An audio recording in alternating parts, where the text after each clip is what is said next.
this is going to be my video on Anne. She's kind of a hard one to do a showcase for because she is a support, a healer, so mostly she's just there to heal and support the team. So running her with other characters kind of showcases the other characters more than her, but I think everyone kind of has a feel for what the White Mage role is supposed to do in this game. So assuming you've gotten this far to in-game, gotten to 55, then you pretty much know what you're doing, I presume. So I'm going to go over the masteries and gear that we personally use. So I have two different sets that I run on, and it depends on how I want to play her, and I hope these two builds are helpful depending on which way you want to run her. So this first build, this is built around movement and speed. So we want to be able to get fast turns. We want to have good move distance, so that way we can get over to different allies and also stay out of range of enemies. Preferably, you want to keep this build away from enemy vision as much as possible. It does have some HP, but it's not especially durable. Once the SP value gets up, you do have some block chance, but again, you're not going to get 100% block, so it's not particularly reliable. So this is very much a stay back healer. So we are focused on speed and movement. You can get move distance on the 45 chest piece with really good speed, or you can sack 10 speed for an additional move distance slot with a different role. I think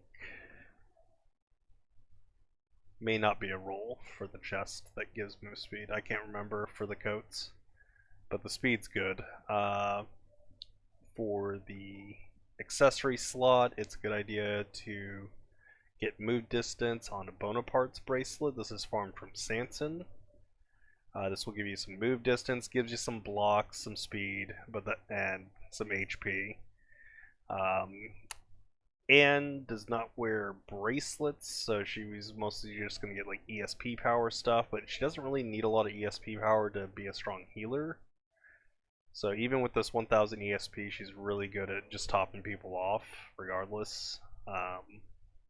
Your lower HP party members are basically full healed anyways, and your tankier characters can still get full healed pretty frequently, and you always have the chance of crit healing to just top yourself entirely. And then for boots, I prefer the move distance, so 3 move distance with 10 speed. The level 45 boots are really damn good for that. The gear slot, you can kind of do whatever here, because you are staying out of enemy sight. If you want some extra heal power, you can slap on a Hellfire Seal just to get some raw ESP. Gold Band if you want to generate ESP faster, so you can use your SP skill, but it does also increase the max SP, so it's kind of counterproductive. You can throw on Glittering Shock Absorber if you want to have 3 chances of, I believe it's 3. Yeah, 3 times you can get the Impulse Fields effect, which is actually pretty decent. So if something does find its way to you, you have a chance of at least surviving. And then she should also auto-heal herself afterwards. As for the masteries, this is very much built around support. We do get Bounding Stride just to help the move distance a bit. For action time, we're abusing Gathering. Because she is in the back and near allies, she can very frequently trigger Gathering if an enemy's within sight. Prosperity is really good also because you're going to be pretty much at full HP all the time, or should be. So that's going to reduce your action time, and then Great Plains is going to reduce your action time as long as you're exposed. So basically you're not going to be taking cover, but again, you should be far enough back that the enemies shouldn't be seeing you anyways. And then Best Condition. So you already have up to 25. That's pretty unconditional. Just be at full HP, be at full HP, don't take cover, and that's 25 action time. And then if an enemy's within your vision range, but You're still seeing allies, then you also get the gathering, so that's 35. So this will give you insanely quick turns. So quick, in fact, that it is possible you can get overloaded a bit, but should be relatively fine. You also recover action time from casting your cures, from careful healing, and then Saint, yeah, if Miracle triggers, then everybody gets action time decreased even more. And then recovery support, so when you do heal, you'll also reduce recovery time for yourself. That's if you fail to recover target's HP. Okay. But we mostly want that just for the extra miracle chance. And then warmth with life, allies within range. Yeah, start of your turn, you get your action time lowered by 5. So even though it says 47, it's technically 42, and then, yeah, she can get a ton of minus. You do have some cast delay on Starlight, but it's completely mitigated by all the action time reductions you have. So that's the build here. It is focused again on move distance and speed. The idea is that you stay back and you're able to support multiple fronts by being able to run between 2 different groups and throw in your spot heals as needed. So this is pretty good on any kind of stage where you have to have parties kind of broken up but still somewhat close, like fighting on 2 fronts. Like if you're in a corner of the map and you're pushing upwards and then off to one of the sides, for example.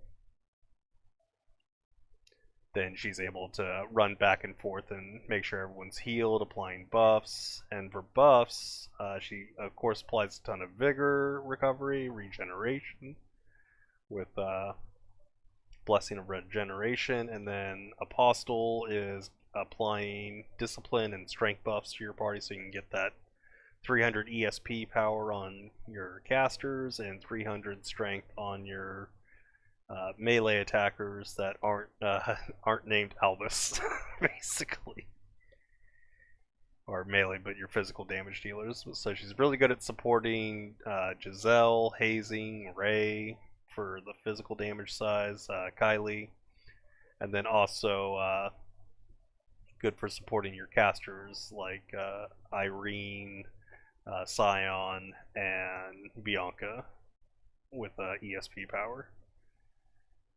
And then also you got that additional recovery support activation of 1 time, so you can get 2 recovery support heals in a pinch. But your heal range is still relatively low.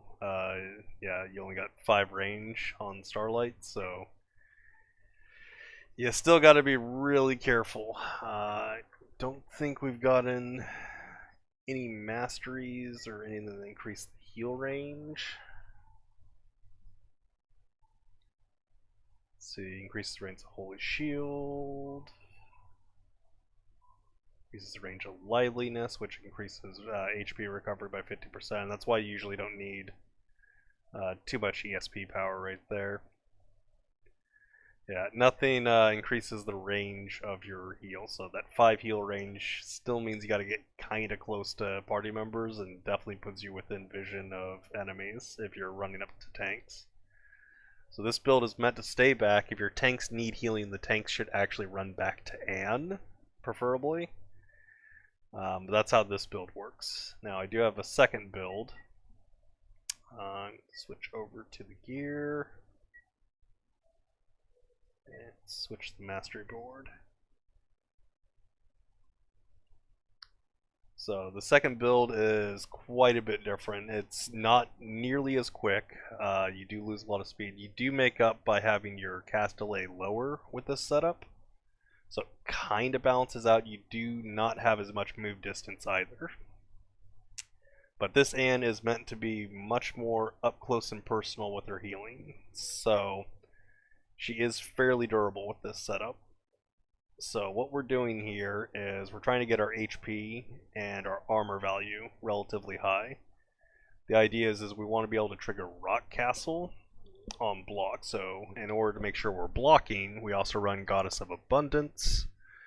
and the Mudvayne Reinforced Charm. We have 33% block by default, so we got to get 66, or roughly let's say 67 block chance to cap. Now we generate SP really quickly because 100% increased Earth SP regeneration. Personal Master, we're gaining 5 at the start of every turn, and then an additional 2 at the start of every turn just by default for being an Earth user. So, and 67, let me map that out, because I actually did not get a calculator out for this. So 67. So once you get to 134 SP, you have 100% block, and then you have the additional up to 300. The reason we're running the higher ESP value, even though it's overkill on block, is it takes us longer to get to overcharge, and thus we get to stay at that high block for a fairly longer period of time because we're not running a lot of overcharge duration with this setup. You do need to pay attention if your SP, or if you overcharge and your overcharge ends, that means your block has been reset and you do need to back out. But you can be a lot more forward with this playstyle. Because of our relatively decent armor value, our fairly good HP value that's comparable to many frontliners, and as long as we're blocking, we should be triggering Rock Castle in most cases. We should take fairly minimal damage from physical attacks, which is the primary of in-game right now. This will of course change if we start getting more enemies with if we start getting more enemies with ESP abilities. So do keep in mind in that, but this build does allow you to kind of get up and support the tanks right up in their face. We are not running as many buffs though, so we're not providing that discipline buff, we're not applying strengthen, but we are still applying regeneration, and we got the Holy Shield to reduce damage to our allies and ourselves while you're up front. We are still using Best Condition and Prosperity to keep our action time down.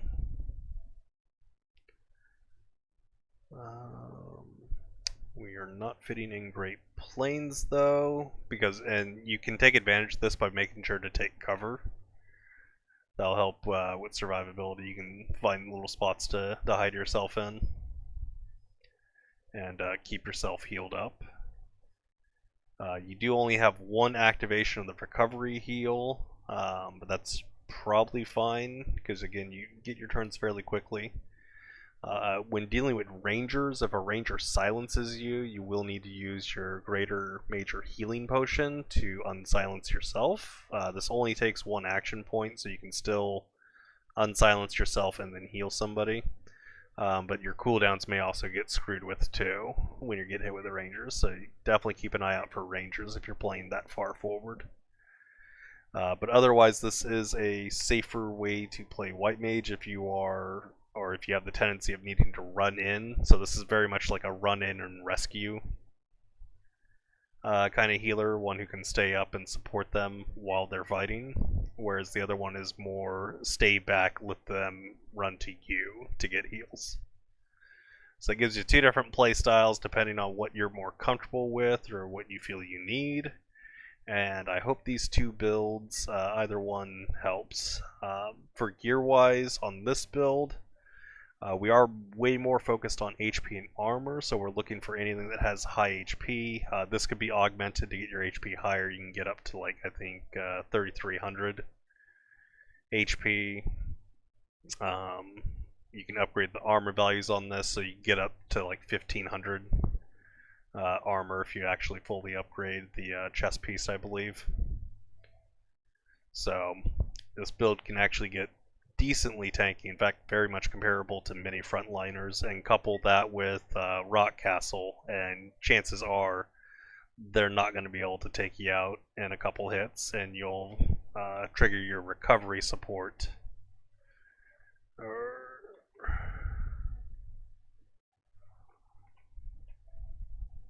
Actually, we're not even running recovery support with this build. It's a defense slot. Guess you'd have to drop Goddess of Abundance to slot that in. Yeah, so you're just going for plain old heals then. Yeah, no recovery support on this build. So you're just basically being tanky and just trying to spot heal people as you're up front as best you can. So that's the build. They both play very differently. I hope these builds help. You do have some flexibility. You can always drop Goddess of Abundance for recovery support. You'll be gambling a lot more with your block rate being lower, but that is an option. Get another one.